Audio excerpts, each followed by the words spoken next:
bawah kakimu. Demikian hidupku mau mengasihimu. Yesus, Engkau baik bagiku. Seperti wanita mengurapimu, menangis di bawah kakimu. Demikian hidupku mau mengasihimu. Yesus, Engkau baik bagiku.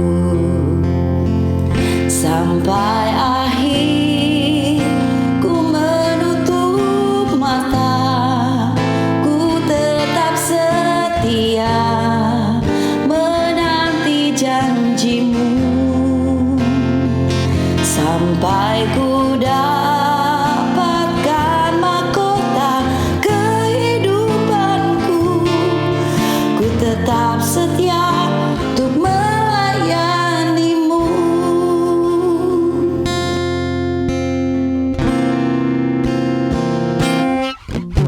Seperti wanita mengurapimu, menangis di bawah kakimu. Demikian hidupku mau mengasihimu. Yesus, Engkau baik bagiku. Sampai akhir ku menutup mata, ku tetap setia menanti janjimu. Sampai ku dapatkan mahkota kehidupanku, ku tetap setia untuk melayanimu. Sampai akhir ku menutup mata, ku tetap setia menanti janjimu. Sampai ku dapatkan mahkota kehidupanku, ku tetap setia untuk melayanimu.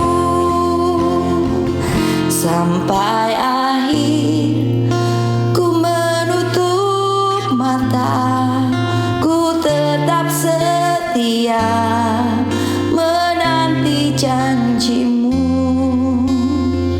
Sampai ku dapatkan mahkota kehidupanku, ku tetap setia untuk melayanimu.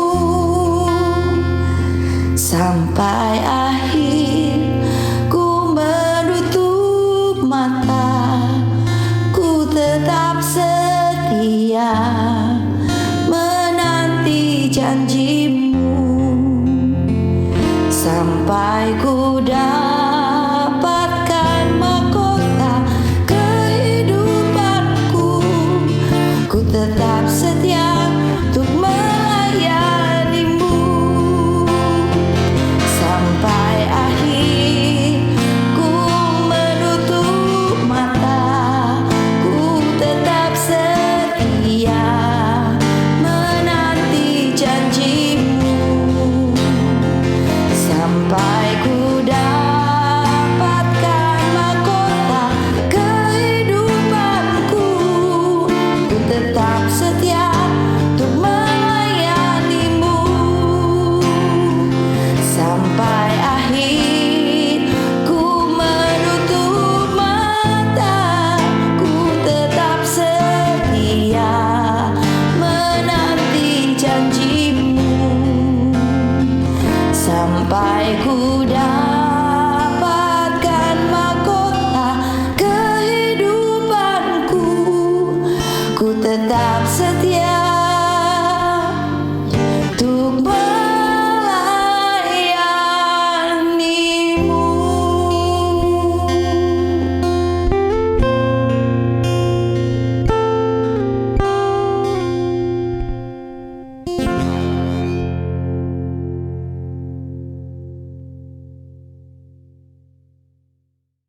Shalom saudara sekalian, selamat siang, selamat hari Minggu, dan selamat berbakti juga.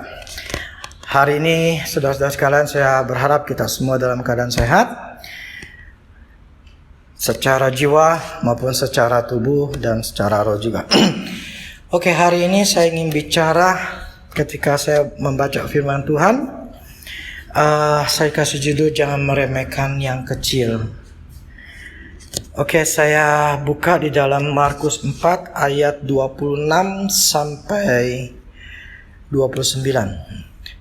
Markus 4 ayat 26 sampai 29. Perumpamaan tentang benih yang tumbuh. Lalu kata Yesus, beginilah hal kerajaan Allah itu. Seumpama orang yang menaburkan benih di tanah, lalu pada malam hari ia tidur dan pada siang hari ia bangun. Dan benih itu mengeluarkan tunas, dan tunas itu makin tinggi, bagaimana terjadinya tidak diketahui orang itu. Bumi dengan sendirinya mengeluarkan buah. Mula-mula tangkainya, lalu bulirnya, kemudian butir-butir yang penuh isinya dengan bulir itu. Apabila buah itu sudah masak, orang itu segera menyabit, sebab musim menuai sudah tiba. Oke, sebelum saya bahas bagaimana sebuah benih yang kecil itu bisa jangan diremehkan, saya ingin bicara terlebih dahulu bagaimana benih itu tumbuh.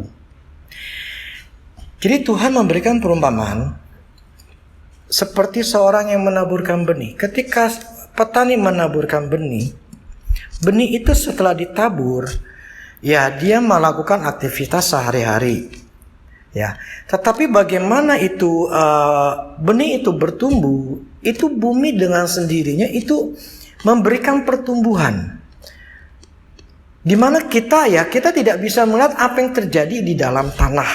Bagaimana pertumbuhan itu terjadi atau bumi itu memberikan makan kepada benih yang benih daripada yang ditaburkan oleh petani itu. Jadi ketika seorang petani ketika menaburkan, dia tidak akan pernah memikirkan bagaimana itu bertumbuh. Sebab dia akan tahu dengan sendirinya bahwa ya benih itu akan bertumbuh kalau dia menjaganya. Jadi bukan berarti bahwa petani itu ya tidak melakukan apa-apa. Dia tetap harus merawatnya, dia harus menyiraminya, dia harus memberikan pupuk, dia harus membersihkan kalau ada sampah atau hal-hal yang mengotorinya, atau ada hama, binatang-binatang yang dia harus jagai. Jelas dia akan tetap memproteksi, menjaga supaya pertumbuhan daripada benihnya itu tidak terhambat. Tetapi bagaimana benih itu bertumbuh, itu dia tidak bisa mengetahuinya. Gak mungkin ketika dia setelah nabur, 2 hari kemudian atau 3 hari kemudian dia coba korek lagi, dia pengen lihat udah sampai mana. Gak mungkin dia akan lakukan gitu. Tetapi yang dia lakukan, dia hanya cuma menjaga itu benihnya supaya bisa bertumbuh. Jadi dia tidak akan mengorek-orek itu tanah, tetapi dia akan menjaganya. Dan dia percaya bahwa satu hari itu benih akan bertumbuh. Nah, Tuhan mengatakan gini bahwa seperti benih, kerajaan Allah itu seperti menaburkan benih. Sesuatu yang sifatnya kita ketika kita menabur, kita tidak tahu apa yang bagaimana kebenaran itu akan bekerjanya. Tetapi yang dibutuhkan dari kita adalah hanya percaya. Kita tidak tahu bagaimana cara kerjanya Allah. Tetapi kalau kita hanya ketika kita menaburkan sebuah benih firman Tuhan, maksudnya kita punya firman Tuhan, kita pegang, kita percayai, sudah kita pegang aja untuk kita taruh di dalam hati kita yang sebagai tanah yang subur. Dengan mempercayai apa firman Allah katakan, kita pegang aja. Biar benih itu yang sudah ada di tanah atau di hati kita itu biar bisa bertumbuh dengan cara kita menjaganya, supaya hati kita tetap di dalam keadaan percaya akan firman Tuhan. Kita pasti punya pergumulan, kita pasti punya masalah, kita pasti punya ada hal-hal yang sedang kita perjuangkan. Ya, minggu lalu saya bicara masalah berdoa tetap harus ada perjuangan. Jadi banyak orang Kristen berdoa tapi tidak berjuang. Nah, salah satu perjuangan kita adalah menjaga benih atau kepercayaan kita, iman kita terhadap firman Tuhan itu yang kita perjuangkan untuk tetap percaya. Dan itu tidak mudah. Berjuang untuk tetap mempercayai firman Tuhan, supaya benih itu tetap kita pelihara, terjaga, supaya itu bisa bertumbuh. Nah, ini dibutuhkan, kita harus merawatnya setiap hari. Petani itu bukan berarti dia tidak merawat. Setiap hari dia tetap harus datang ke sawahnya, ke ladangnya, ke kebunnya, untuk memperhatikan, untuk melihat bagaimana benih yang sudah dia taburkan. Dia akan tetap memperhatikannya. Nah, demikian kita juga. Seharusnya benih yang firman Tuhan sudah kita terima, jangan benih itu kita diamkan. Allah yang memberikan pertumbuhan. Artinya apa? Itu kita butuh Tuhan yang setiap hari untuk menyirami benih itu, supaya dari tunas itu akan bertumbuh menjadi batang, segala macam. Supaya akan bisa mengeluarkan buahnya. Tapi kalau kita tidak berjuang untuk memelihara benih itu tidak akan bertumbuh. Benih itu tidak akan bisa menghasilkan buah. Nah, itu yang terjadi di banyak orang Kristen. Sehingga kehidupan mereka tidak akan mengalami dan tidak mengalami perubahan demi perubahan. Tidak ada perubahan. Karena memang benihnya itu tidak dipelihara. Benihnya itu tidak dipelihara. Itu yang harus kita perjuangkan. Jadi memperjuangkan kepercayaan iman kita terhadap firman Tuhan, terhadap janjinya Tuhan. Itu tidak mudah, karena kita sebagai manusia ini, kita hidup di dalam dunia fisik. Dunia yang kita lihat, yang kita dengar, yang kita rasakan. Yang tidak mungkin kita akan mengabaikan itu semua. Tetapi ketika kita bicara firman Tuhan, itu sesuatu yang sifatnya tidak terlihat. Janji yang belum terlihat, pengharapan yang belum terlihat. Karena sifat itu masih belum terlihat, gitu loh. Makanya kalau Paulus katakan, ya percaya bukan karena melihat.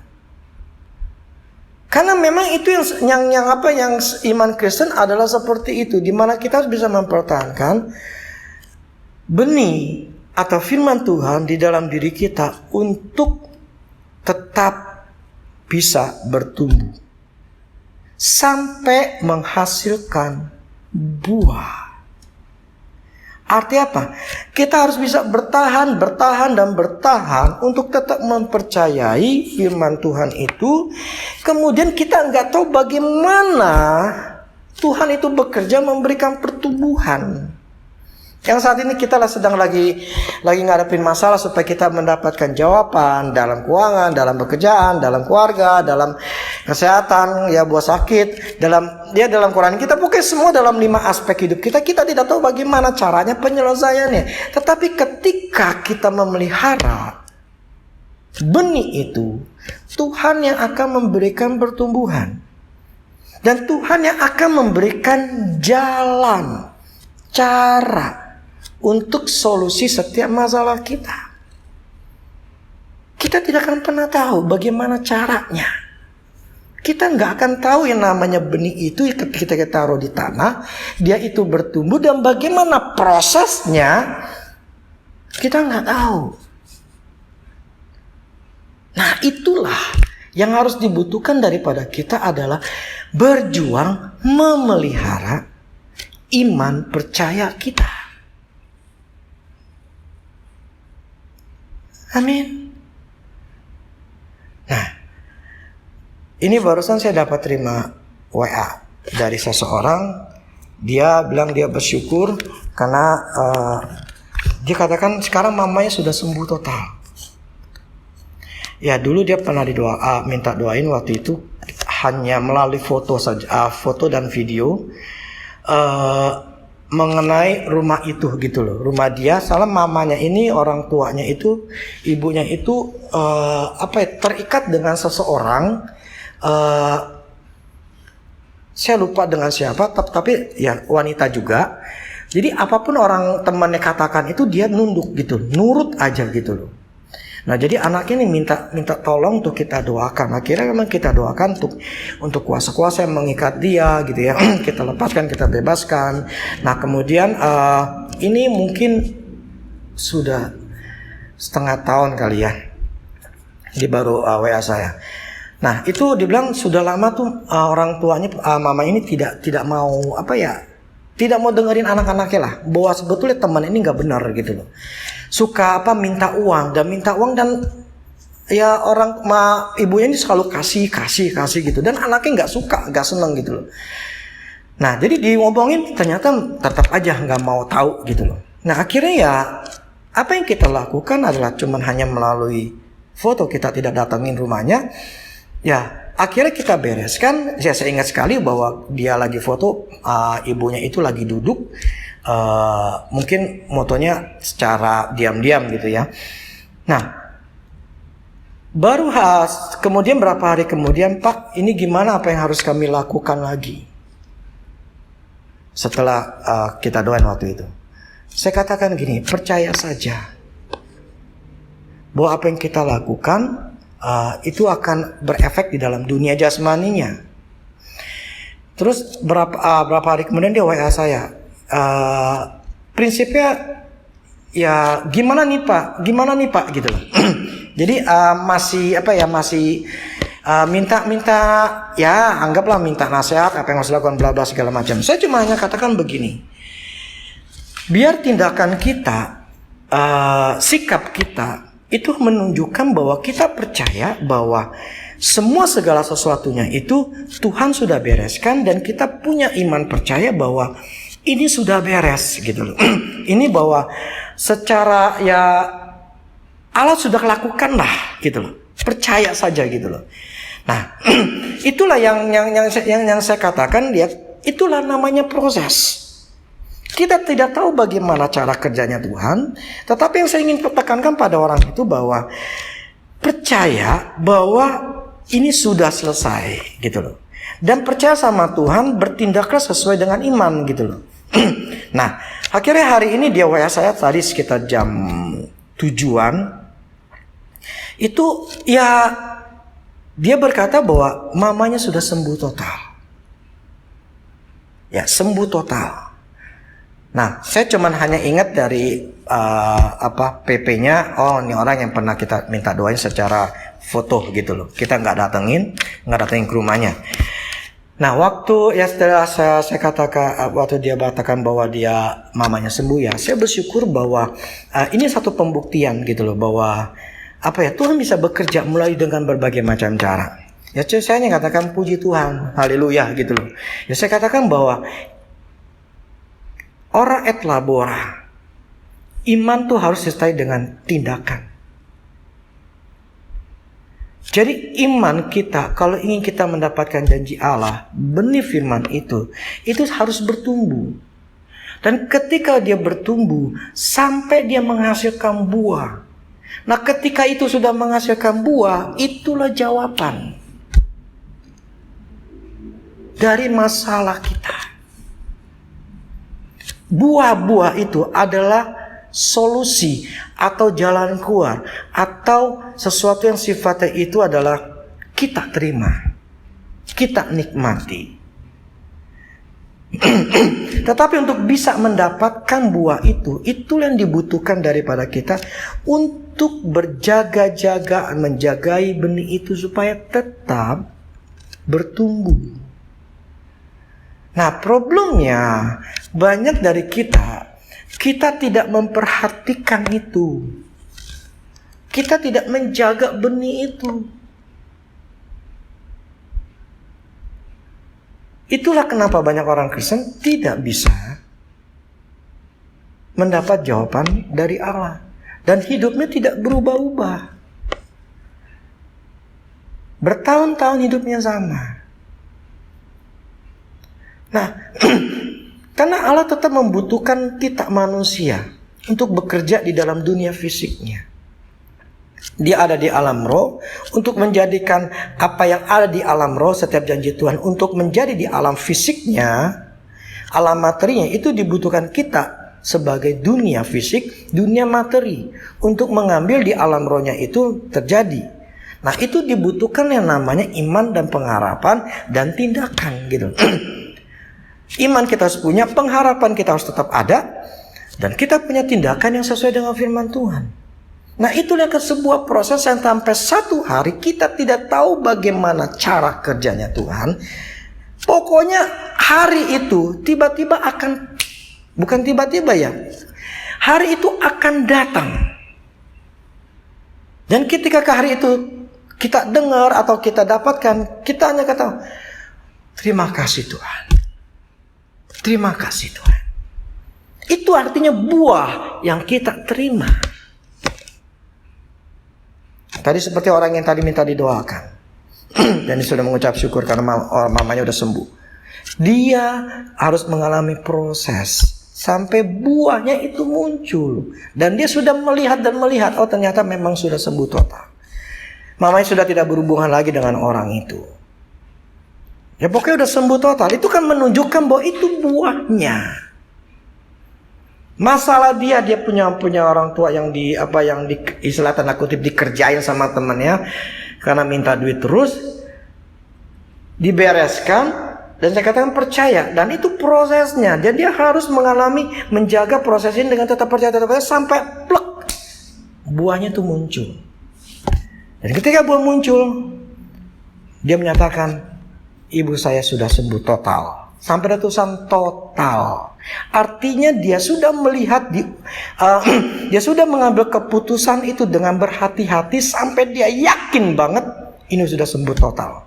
Maka dia baru nulis ke WA saya, sembuh total. Artinya apa? Buahnya dia sudah dapatkan.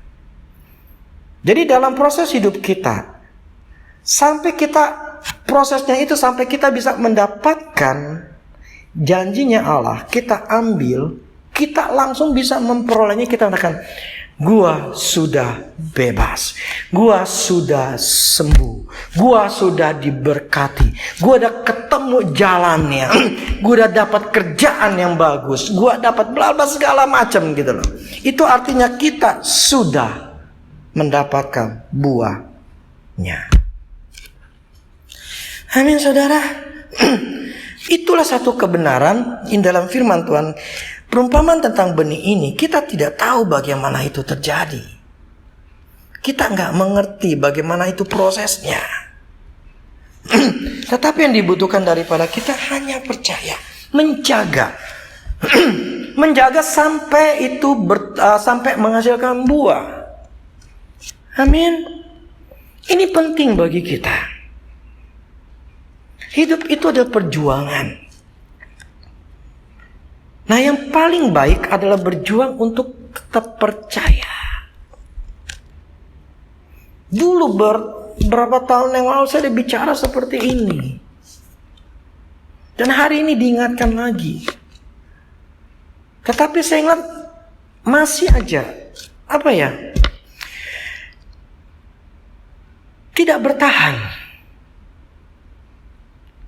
Tidak bertahan. Jadi ketika saya bicara ini, imannya muncul, pengharapannya muncul. Tapi dengan berlalunya waktu, ketika dia tidak mendapatkan, belum mendapatkan, mulailah iman pengharapan itu mulai turun. Apakah bisa terlihat dari muka dan hatinya? Jadi pengharapannya itu lama-lama mengendur dan menghilang. Dan akhirnya kecewa sama Tuhan, marah sama Tuhan. Kenapa seperti ini Tuhan? Kenapa Engkau tidak menjawab doa saya? Kenapa hidup saya seperti ini terus? Kenapa tidak ada perubahan, tidak ada terobosan?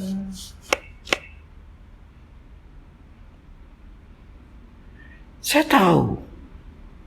Tetapi begini. Berjuang itu bukanlah enak. Sangat tidak enak. Jadi saya pun harus berjuang untuk tetap percaya. Dan untuk tetap percaya itu sangat tidak mudah. Karena mata kita akan melihat, telinga kita akan mendengar. Kita akan melihat bukti fakta yang ada. Sangat tidak mudah. Tetapi saya tanya sama Tuhan begini. Tuhan, kenapa harus seperti ini? Dengan iman atau percaya? Terus Tuhan kasih apa ya? Kasih saya misalkan dengan mudah. Kalau engkau nyalain AC, caranya pakai apa? Pakai remote. Gak ada cara lain. Ada cara lain mungkin ya, kita bisa naik ke atas, kita bisa pencet. Tapi gak semua, sekarang AC tuh semuanya harus pakai remote. Memang ada tombolnya, tetapi yang saya perhatikan sekarang sudah nggak punya, udah nggak ada tombolnya yang di unit dalamnya ya, unit indoornya. Tapi semua harus pakai AC, pakai remote. Jadi untuk menyalakan AC harus pakai remote. Gak ada cara lain. Jadi kalau mau nyalain AC, caranya apa? Remote. Terus mau cara pakai apa lagi? Ya nggak bisa.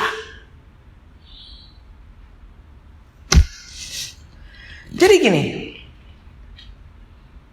ada aturan mainnya. Semua ada aturan yang Tuhan sudah tetapkan. Yang mau tidak mau, ya kita harus lakuin. Harus kita penuhi itu syarat. Ya kalau kita nggak melakukan syarat tersebut, ya udah nggak nyala. Nah persyaratannya Tuhan untuk mendapatkan janjinya adalah percaya. Ada cara lain? Ya nggak ada, cuma caranya itu. Nyalain AC cuma pakai remote doang, satu jalan doang, satu cara. Demikian firman Tuhan. Kita nggak bisa maunya Tuhan, saya maunya begini aja lah. Ya Tuhan bilang nggak bisa, memang begitu caranya, jalannya, syaratnya seperti itu. Ya nggak bisa, nggak ada cara lain gitu loh. Jadi kita nggak bisa memaksa Tuhan untuk melakukan apa yang menurut kita itu ya seperti ini gitu loh. Kita hanya harus menundukkan diri dengan apa yang sudah diatur. Contoh sekarang kita semua mesti pakai masker.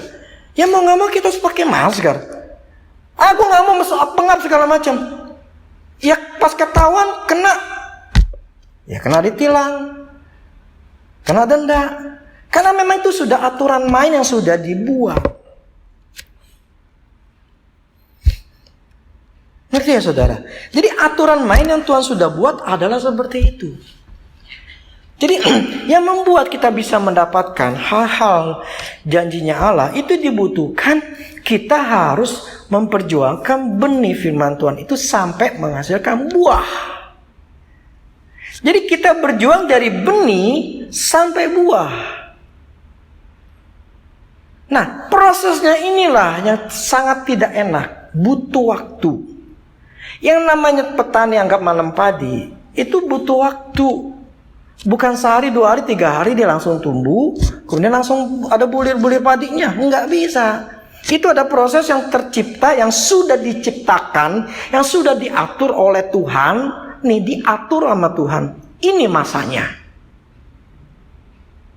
Baru itu akan berbuah.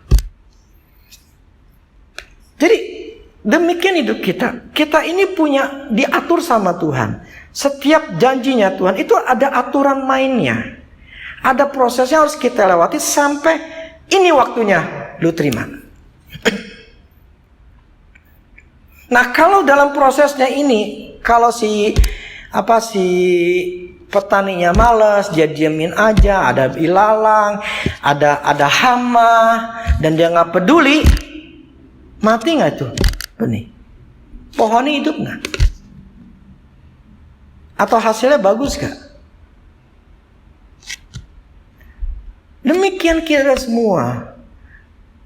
Kalau petani itu pengen mau dapat buah yang bagus, apa padi yang bagus, atau ya orang-orang yang mau sedang menanam buah, itu pun harus menjaganya supaya itu tanamannya itu bisa menghasilkan buah yang bagus. Dan bagaimana prosesnya itu, ya dia nggak tahu bagaimana cara itu bumi bisa mengeluarkannya, menghasilkan pertumbuhan. Yang pokoknya yang pentingnya adalah dia jaga itu pohon, itu benih jadi pohon, dan setelah pohon dia harus jaga sampai jadi buah. Dan itu nunggu prosesnya, dia berharap namanya. Itu namanya pengharapan. Jadi selama proses itu namanya pengharapan. Nah, kalau pengharapan itu kita tersebut tidak sia-sia kalau firman Allah katakan. Karena apa? Karena dilabuhkan di Kristus. Artinya apa? Itu betul udah dijamin, ini pokoknya pasti bisa. Itu sudah terjamin gitu loh. Tetapi kan problemnya kitanya lah yang membuat benih itu bertumbuh atau mati. Amin. Nah, itu saudara-saudara. Itu perumpamaan tentang benih yang tumbuh. Nah, kemudian dilanjutkan, Tuhan katakan begini. Dengan di ayat 30-nya, di Mazmur 4 ayat 30. Katanya lagi, dengan apakah hendak kita bandingkan kerajaan Allah itu? Atau dengan perumpamaan manakah hendaknya kita menggambarkannya? Hal kerajaan itu seumpama biji sesawi yang ditaburkan di tanah. Memang biji itu yang paling kecil daripada segala jenis benih yang ada di bumi. Tetapi apabila ia ditaburkan, ia tumbuh dan menjadi lebih besar daripada segala sayuran yang lain, dan mengeluarkan cabang-cabang yang besar, sehingga burung-burung di udara dapat bersarang dalam naungannya. Dalam banyak perumpamaan yang semacam itu, ia memberitakan firman kepada mereka sesuai dengan pengertian mereka. Oke, sampai sini. Ini kemudian Tuhan melanjutkan dengan seumpama biji sesawi yang ditaburkan di tanah. Kalau tadi kan cuma benih doang, tapi sekarang ini lebih spesifik biji sesawi. Mungkin saudara sudah pernah melihat biji sesawi itu sangat kecil. Kecil sekali. Tetapi benih yang kecil itu ketika ditaburkan itu jadi pohon yang besar. Kalau saudara pernah lihat juga pohon, dulu kan saya pernah tampilin, itu pohon sesawi itu besar, rimbun, gede. Bisa selebar ini kalau mau rimbunnya begitu besar. 5 meter bisa gitu loh rimbunnya. Nah, maksud saya begini. Tuhan mengajarkan begini. Yang kecil itu bisa menghasilkan yang besar. Saudara, jadi saya ingat. Itu bom atom.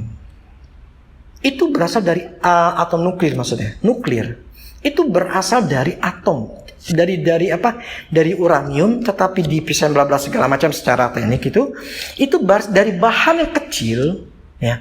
Tapi itu bisa meledakkan yang namanya Nagasaki dan Hiroshima. Dan itu bukan ratusan, itu ratusan ribu dan ribuan orang itu mati. Itu bisa menghancurkan, meratakan satu kota. Dan radiasinya itu bisa membunuh banyak orang dari atom yang kecil. Artinya apa? Ada potensi yang begitu besar sekali atas benih yang kecil atau atom nuklir itu yang bisa membunuh orang. Karena saking begitu dahsyatnya itu atom nuklir, makanya sekarang tidak diperbolehkan untuk semua negara untuk meriset bagaimana pembuatan daripada nuklir. Karena itu benar senjata pembunuh massal yang luar biasa. Maksud saya begini. Allah mengatakan, Tuhan mengatakan bahwa hal yang kecil itu jangan pernah diremehkan. Benih yang kecil itu bisa membuat atau menghasilkan sesuatu yang sangat-sangat besar. Nah, kita masing-masing dalam hidup kita itu benih itu entah benih firman Tuhan, benih dalam perkataan kita, benih dalam tindakan kita, benih dalam sikap kita. Semua hal-hal seperti itu akan selalu memberikan efek. Akan selalu bisa menghasilkan buah. akan menghasilkan sebuah pohon dan akan bisa membuat itu pohon itu seperti apa. Jadi hal-hal yang kecil itu jangan pernah dianggap remeh, bahwa itu bisa menghasilkan hal yang luar biasa.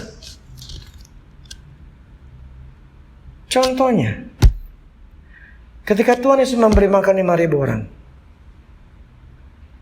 cuman hal yang kecil dari roti dan ikan yang sedikit, tapi bisa memberikan ribuan orang. Itu kan Tuhan Yesus. Begini saudara, Tuhan ingin mengatakan bahwa begini, kita tidak tahu bagaimana benih itu bertumbuh. Tetapi kalau kita mempercayai dengan apa yang kita lakukan, bahwa benih ini, entah benih firman, entah ketika kita bertindak sesuatu, walaupun kelihatan itu kecil, walaupun kelihatan tidak ada artinya, tetapi itu bisa memberikan keuntungan atau kerugian buat hidup kita. Ketika kita menabur yang baik, kita akan menuai yang baik. Ketika kita menabur benih yang jelek, benih yang kebencian, benih yang jahat, kita akan menuai benih yang jahat, menuai buah yang jahat juga. Jadi apapun yang kita lakukan, itu akan selalu bisa menghasilkan. Nah, bagaimana itu bisa menghasilkannya? Kita tidak tahu. Pertumbuhannya tiba-tiba apa ya? Ketika kita ngomongnya salah-salah mulu, kita ngomong jelek, ya belum lama ini ada orang yang konseling sama saya mengenai suaminya. Sekarang suaminya tuh sampai ngomong pengen pisah sama dia. Udahlah, gue pisah aja sama lu. Nah, ya dari cerita demi cerita akhirnya ya istrinya sendiri mengaku bahwa ketika dia waktu dulu dia sangat merendahkan suaminya. Memang pada saat itu suaminya dalam keadaan keuangannya itu nggak bagus, punya utang lagi. Jadi dia istrinya ini yang bayarin utang, gitu loh. Terus penghidupan tuh dari warisan bapaknya ya. Jadi dia nutupin gitu loh. Sehingga istrinya nggak buat dia punya apa ya? Dia lebih gitu loh daripada suaminya. Sehingga dia ngerendahin suaminya, lu nggak bisa apa-apa, lu nggak punya apa-apa, lu begini, lu begitu, selalu direndahkan gitu loh. Sampai kalau ngomong kata dia, gue cerai aja dah sama lu. Itu dia ngomong tuh berulang-ulang. Nah, belum lama ini, jadi dia cerita bahwa dia punya sekarang suaminya jadi jadi marah-marah dan tidak mau tidak mau ngomong. Bahkan sekarang katanya udah dia pengen pisah aja lah karena istrinya ini ketahuan istilahnya bukan selingkuh, jadi berhubungan dengan laki lain, tapi walaupun nggak berhubungan intim, tapi ketahuan di WA-nya sehingga suaminya itu marah gitu loh. Nah, akibat inilah suaminya itu jadi marah sama dia dan akhirnya ya hubungan mereka jadi renggang sekali. Ya sampai-sampai pengen mau lepas lah. Cuman saya akhirnya ngomong sama suaminya karena suami saya kenal, jadi saya coba telepon dia. Dia bilang, "Iya, Pak. Kalau bukan Tuhan yang kasih tahu saya seperti ini, nggak mungkin itu istri saya nggak tahu tingkah laku istri saya." Ya saya katakan begini, oke, memang Tuhan kasih tahu, anggap Tuhan yang kasih tahu. Sekarang ketika engkau menganggap ini Tuhan yang kerja, kenapa engkau mau ceraiin dia? Lah ya dong, Tuhan pasti memberikan kebaikan. Lah mau ceraiin kan berarti kejahatan, ya kan? Dia langsung diam. Itu artinya Tuhan ingin mengungkapkan kepadamu bahwa kamu tuh punya kepahitan. Kamu punya kekecewaan dengan istrimu. Makanya Tuhan munculin. Ternyata kamu masih punya kepahitan. Karena di awalnya kata, ya sudah maafin istri saya Pak. Berulang kali dia yang merendahkan saya, menghina saya maafin. Ya Tuhan katakan, ya saya katakan begini. Itu buktinya bahwa engkau masih ada kepahitan, kekecewaan yang belum dibereskan. Makanya Tuhan munculin dengan cara apa? Engkau melihat WA daripada istrimu. Jadi tetap dua-duanya bermasalah. Cuman yang saya maksud begini, benih itu diciptakan oleh istrinya. Dia menghina dan dia mengucapkan cerai. Jadi benih itu dia tabur bertahun-tahun yang lalu.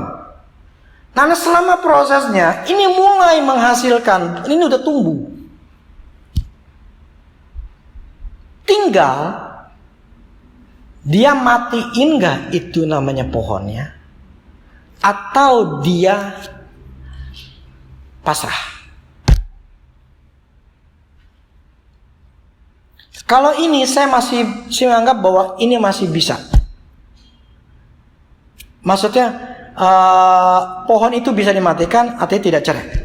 Tetapi dulu pernah ada satu orang ngomong sama saya, mesti doain dia nih supaya nggak cerai. Tapi saya ngomong sama dia, nggak bisa. Loh, kok nggak bisa? Kok nggak punya iman? Nggak bisa. Nggak bisa begitu dong. Kita harus berdoa supaya bisa nggak terjadi. Saya katakan tidak bisa. Loh, kok nggak bisa? Udah jadi buah. Tinggal dipetik, nggak bisa apa-apain lagi. Sudah jadi buah. Loh, kok saya tahunya dari mana? Ya saya kan dari saya tahulah masalah yang terjadi. Jadi saya udah tahu. Jadi ketika saya udah tahu, ya saya udah bisa bayangkan bahwa itu udah jadi buah. Nggak bisa dia apa-apain lagi. Artinya apa? Tinggal nikmatin. Dan akhirnya apa? Cerai. Karena memang sudah jadi buah, sudah jadi bubur. Tapi yang perkawinan ini, saya masih berharap bahwa ini tidak. Karena saya ada sempat ngomong dengan suaminya. Nah, yang saya ingin maksudkan gini, itu benih yang kita tabur, itu pasti akan menghasilkan. Nah, prosesnya kita nggak tahu seperti apa itu bumi itu bertumbuh, benih itu bertumbuh. Jadi hal yang kecil itu bisa menjadi besar. Jadi dalam hidup ini kita harus tahu berjaga-jaga. Saat ini kita lagi nabur apa? Saat ini lagi nabur apa? Ngomongan kita ini lagi ngomongin apa? Karena waktu kita lagi ngomong, ya tadi seperti tadi, si tadi ngomong, gue mau cerain lu aja lah. Lu gak ada gunanya, lu gak bisa apa-apa. Itu sedang menabur benih. Kita sedang menabur benih apa dalam perkataan kita? Itulah yang saat ini yang sedang kita harus sadari gitu. Bahwa setiap benih pasti akan menghasilkan sebuah pohon dan akan menghasilkan buah. Jadi saudara sekalian, hidup ini sebetulnya kita yang tentukan. Kita mau jadi apa? Kita akan menentukan masa depan kita. Hidup kita itu seperti apa? Makanya firman katakan gini di Amsal 18 ayat 21. Hidup dan mati dikuasai lidah. Siapa suka menggemakannya akan makan buahnya. Kalau terjemahan biasanya, lidah mempunyai kuasa untuk menyelamatkan hidup atau merusaknya. Orang harus menanggung akibat ucapannya. Lidah kita tuh punya kuasa untuk nyelamatin, membuat kehidupan atau merusak. Merusak kerjaan kita, merusak perkawinan kita, merusak uang kita, merusak anak kita, merusak apapun yang kita bisa rusak. Dan orang itu harus menanggung akibatnya. Bukan orang lain, kita yang nanggung. Jadi firman ini jelas bahwa ketika kita menabur benih dalam perkataan kita, ya, ketika kita punya masalah, ketika kita punya kita sedang emosi, kita sedang tertekan, nah itulah akan muncul atau keluar dari mulut kita sebuah perkataan-perkataan. Itu akan membuktikan, akan memberikan kehidupan buat kita atau merusak. Kita harus tanggung, bukan orang lain. Maka hidup ini ya kita sendiri yang, ya firman Allah katakan, hidup mati kita tuh dikuasai oleh lidah. Jadi hidup mati kita selamat atau kita rusak, kita hancur, dikuasai oleh lidah. Kalau kau ingin merusak hidup anak, suami, istri, pekerjaan dan yang lain, ngomongin aja negatif. Suami gue begini, sukanya begini, nggak sayang istri, begini. Jadi ngomongin aja gitu loh. Itu akan merusak. Terus istrinya, suaminya, istri gue begini, bawel, cerewet kayak emaknya, nggak mau terima kasih, gue begini, udah begitu. Itu merusak.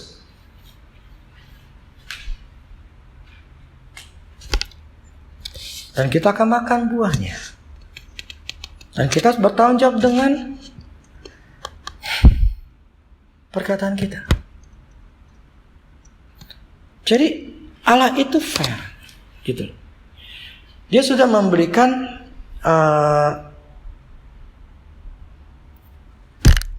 kebenaran-kebenaran firman Tuhan, kebenarannya untuk kita ikuti aturan mainnya, syarat-syaratnya. Kita tidak bisa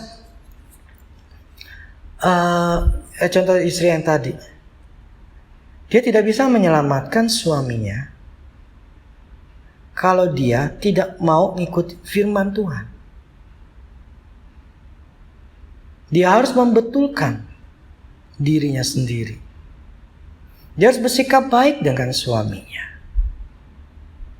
Tapi kalau dia malah kesel, dia marah, kemudian dia cemberut, kemudian dia ketus sama suaminya,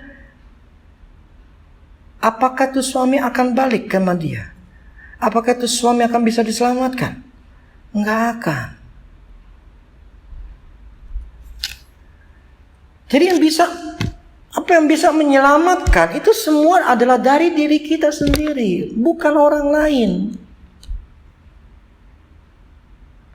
Ini harus kita ngertiin bahwa ora et labora, berdoa tetapi harus ada tindakan.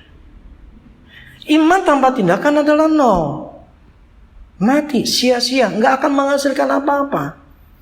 Jadi butuh daripada kita bahwa kita percaya dan tindakan kita adalah sesuai dengan kepercayaan iman kita atau sesuai dengan firman Tuhan. Maka kita akan bisa mendapatkan buah yang baik, bukan buah yang jelek.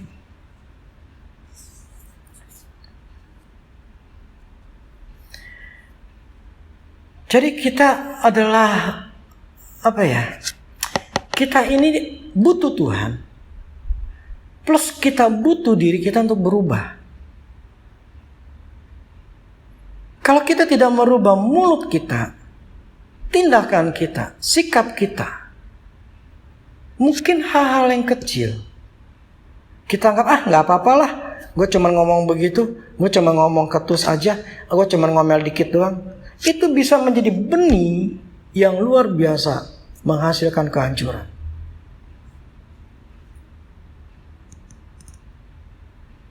Jangan meremehkan hal yang kecil. Hal kecil ini bisa menghancurkan. Tapi hal yang kecil ini juga bisa memberikan kehidupan. Sehingga ada satu orang pernah cerita sama saya. Dulu dia bekas teller bank gitu.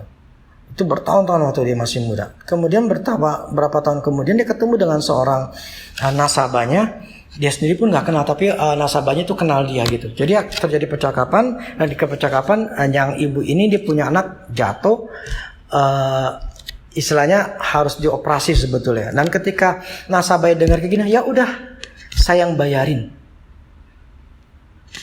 Tuh, cuma hanya pada waktu dia jadi teller, dia cuma hanya senyum, dia cuma hanya melayani. Itu kan memang bagian partnya dia gitu loh, bahwa dia harus bersikap seperti itu. Tetapi hal yang kecil itu, dia bisa bertahun-tahun, sekitar 20 tahunan, itu orang bisa mendapatkan pertolongan dari seseorang yang cuma terima senyuman doang. Tetapi begitu bilang, enggak, saya nggak mau operasi, anak saya operasi. Maksudnya saya nggak ngerti lah dia mau jadi apa enggaknya, teman dia bilang sih dia nggak mau operasi itu anak. Dengkulnya waktu itu jatuh dari motor. Tapi yang saya ingin katakan bahwa ketika dia cuma hanya menabur senyuman, 20 tahun kemudian ada orang nasabahnya itu mau memberikan puluhan juta, waktu sekitar 50-60 juta. Saya akan bayarin. Cuma hanya senyuman dia bisa tuai. Itulah maksud saya. Jangan kita hal-hal yang kecil itu jangan pernah kita anggap itu remeh. Tapi itu bisa menghasilkan kehidupan buat kita juga. Amin saudara. Maka oleh karena itu kita harus bisa berbuat baik walaupun kita tidak mendapatkan balasan. Tapi tetaplah berbuat baik. Karena benih yang kita tabur itu kita tidak tahu bagaimana prosesnya. Allah sendiri akan yang membuat pertumbuhan. Dan satu hari kita akan menuai.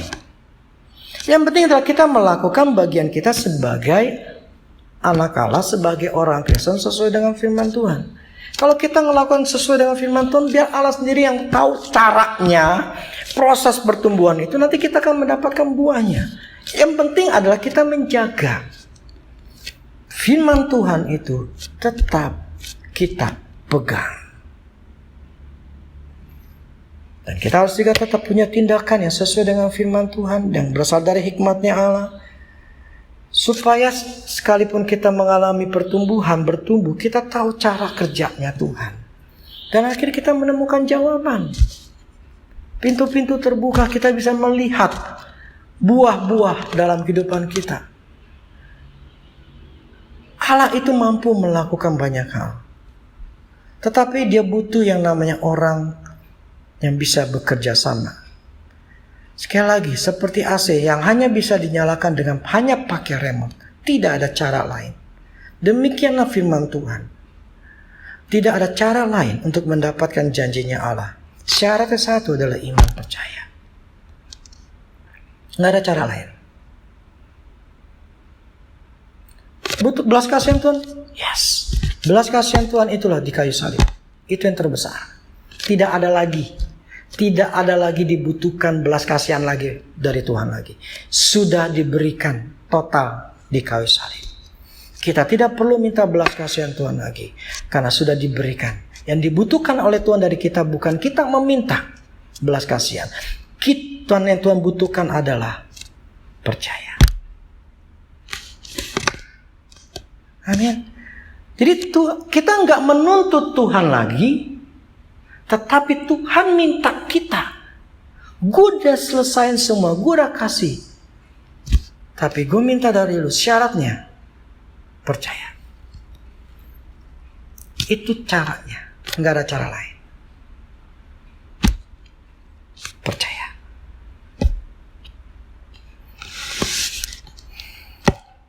Amin saudara. Jadi syarat-syarat untuk mendapatkan janjinya Allah, itu semua ada di firman Tuhan. Tidak ada cara lain. Sekali lagi, tidak ada cara lain. Jangan kita menuntut Tuhan, Tuhan seharusnya begini. Nggak bisa.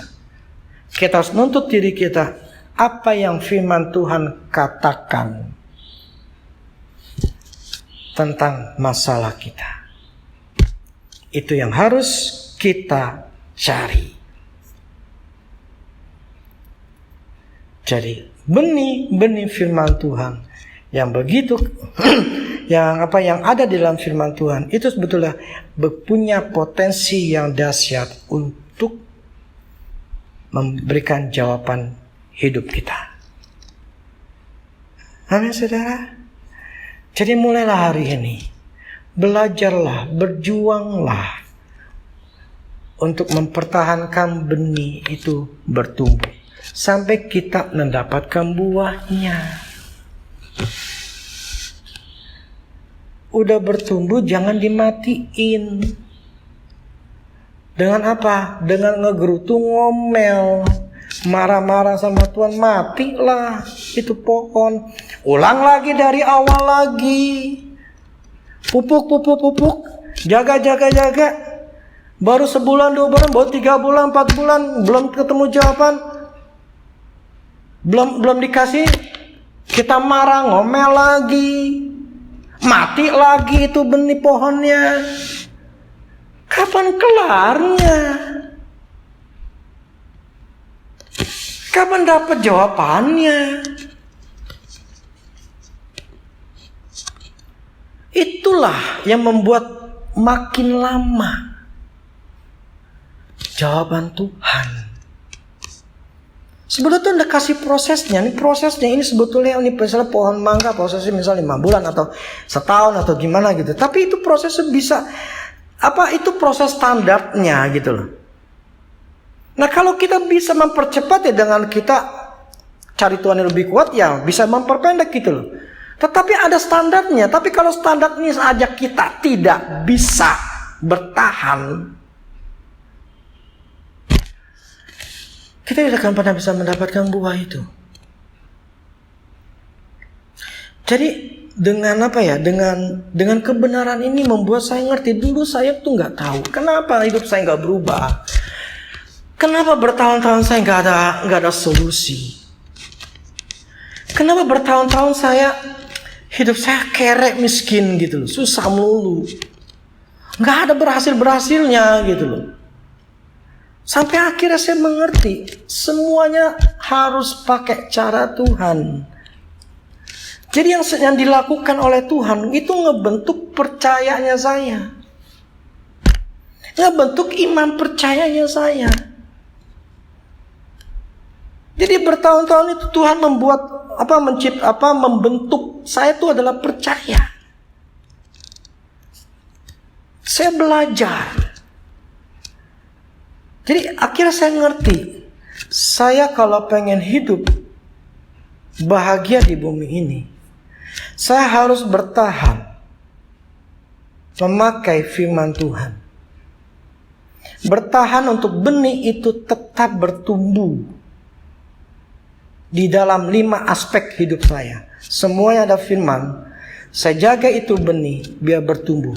Jadi ada buah di dalam keluarga saya, buah kebaikan di istri, di anak, ada buahnya.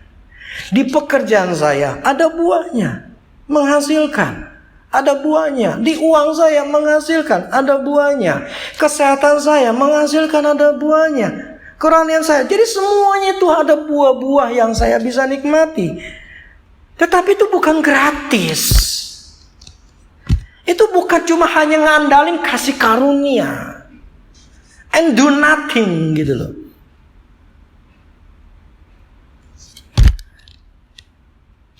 Jadi kita harus butuh kasih karunia yang sudah diberikan sama Tuhan, tetapi Tuhan butuh iman percaya tindakan kita. Jadi kalau itu dua-duanya ada, klop. Jadi ikuti aturan mainnya Tuhan. Orang Kristen tidak banyak yang tuh nggak peduli atau nggak mau tahu aturan mainnya Tuhan. Syaratnya. Semua ada syaratnya. Tidak gratis. Semuanya harus ada syarat. Nah, janjinya Tuhan akan bisa kita peroleh kalau kita mau ikuti syarat-syarat Tuhan, yaitu firman Tuhan. Kita ikuti, kita pasti berhasil. Amin, saudara. Saya berharap firman Tuhan ini membuat kita mengerti kebenaran-kebenaran ini. Sebetulnya saya tidak yang saya bicarakan sebetulnya ada hal yang lain, tetapi arahnya jadi ke sini. Berarti Allah ingin kita semua nangkep, mengerti. Inilah yang dibutuhkan oleh kita semua. Jadi saya yakin bahwa ini jawaban bagi kita yang saat ini nonton dan mendengarkan. Renungkan. Ya, renungkan. Apakah kita sudah melakukan atau memperjuangkan iman kita dengan mulut, dengan tindakan yang benar? Renungkan. Kalau tidak, berarti kita melanggar. Lumrah kalau hidup kita tidak berubah. Jadi jangan menyalahkan Tuhan, tapi kita harus menyelidiki diri kita. Apakah kita sudah hidup sesuai dengan firman Tuhan atau belum? Karena saya yakin firman Tuhan itu tidak pernah salah. Allah tidak pernah salah. Tetapi kita yang salah, yang tidak melakukan bagian kita. Amin. Sekali lagi, renungkan firman Tuhan. Kalau kita renungkan, kita tahu jawabannya dan berubahlah. Dan ketika berubah, kita menabur benih. Dan peliharalah benih itu sampai menghasilkan buah. Dan kita akan bisa bahagia. Amin. Oke. Demikianlah firman Tuhan pada hari ini. Biar minggu depan saudara bisa menonton dan mendengarkannya lagi. Sebelum mari kita berdoa. Terima kasih Tuhan Yesus untuk kebenaran firman-Mu saat ini. Biarlah kami semua yang mendengarkan bisa melihat bahwa bisa mencernanya bahwa Engkau punya aturan main.